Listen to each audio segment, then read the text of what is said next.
Hello everyone, welcome to backtracking. Backtracking is one of the favorite concept in FANG interviews. If you are good in backtracking, solving problems from dynamic programming, graphs and trees becomes much easier. Backtracking demands recursive thinking.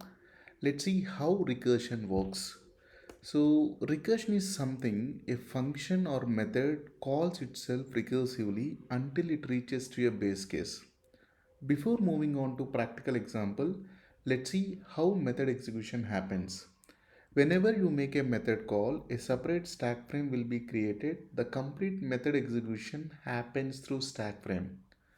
So all the method parameters and local variables, memory allocation and initialization happens within a stack frame. A stack frame will get terminated when the return keyword is found or the method reaches to end of the line. Let's see the practical example. We wanted to print numbers from 1 to n without using loop. Let's consider n equal to 3. So we need to print 1, 2, 3. As we don't want to use loop, so recursion is the solution. Whenever you make a recursive call, we should be very much careful about base condition.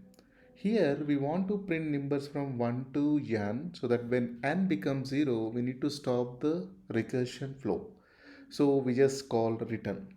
Otherwise, we just move on to previous n value. When n becomes 1, we start printing n. Let's see how recursion flow goes on.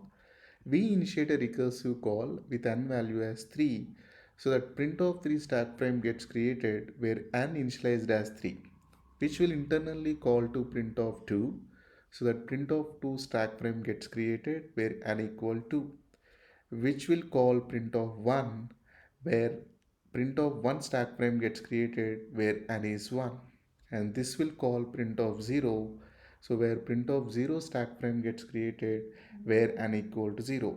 If you see, all the stack frames are active until it reaches to the base case.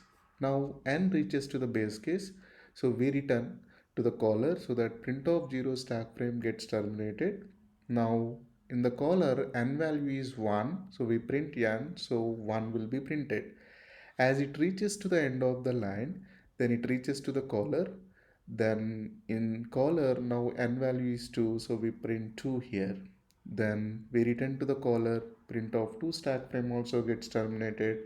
Now in the caller n equal to 3, so print of n means 3 will get printed and this will also get terminated.